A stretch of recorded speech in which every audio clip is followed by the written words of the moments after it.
এটা আমাদের বাড়ি, আমার দুনিয়ার স্থায়ী ঠিকানা। আজ এখানে হতে যাচ্ছে এক বড় আয়োজন। আমাকে দাওয়াত দিল না। হ্যাঁ, চুপ করো হে। দাওয়াত খাওয়ার জন্য জিবিটা লোল পড়তেছে, তাই না? বিয়ে কিসের বিয়ে? খবরদার বড় ভাই, বাড়ির ভিতর ঢুকবো না, কয়ে দিলাম।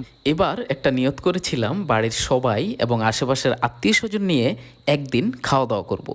আগে এমন আয়োজন সবসময় হলেও এখন আসলে তেমন একটা হয় না।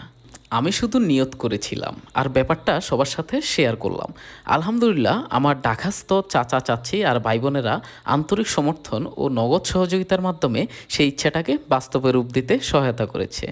আয়োজনে কেনাকাটা রান্না বাড়া সহ সব আমরা নিজেরা নিজেরা করেছিলাম।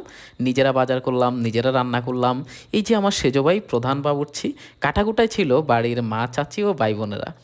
মা চাচিরা মূলত এখন আর আগের মতো তাদের সেই দিন নাই যখন তারা শত মানুষের আয়োজন একাই করতেন।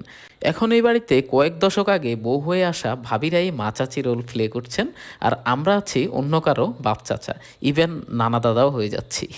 এই বাড়িতে আছে আমার শৈশব। এই বাড়ির প্রতিটা ঘরে যতবার খেয়েছি হয়তো হিসাব করলে দেখা যাবে নিজের ঘরের চেয়ে সবার বাসাতেই বেশি খাওয়া হয়েছে আলহামদুলিল্লাহ। রান্নাবান্নার এক ফাঁকে আমি আর আমার ভাতিজা মিলে গেলাম বাড়ির সামনের মসজিদটা একটু পরিষ্কার পরিচ্ছন্ন করতে।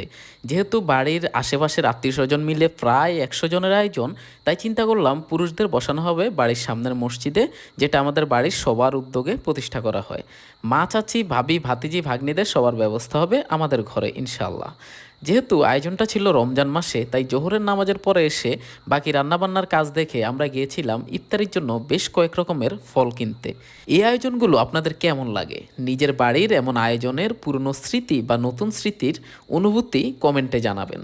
চেষ্টা করবেন যেখানে আপনার শেকড়, যাদের সাথে আপনার শৈশব বেড়ে ওঠা, তাদের নিয়ে এভাবে কোনো না কোনো আয়োজন করতে। আলহামদুলিল্লাহ, আমাদের এই আয়োজন খুবই সুন্দরভাবে সম্পন্ন হয়েছে। আল্লাহর কাছে দোয়া করি আল্লাহ যেন এমন আয়োজন করার আরও তৌফিক দান করুন, সবাইকে সুস্থ রাখেন, আর আগামী বছরগুলো যেন আমরা সবাই একসাথে হতে পারি। আল্লাহ সেই তৌফিক দান করুন। আল্লাহ হাফেজ, আসসালামু আলাইকুম।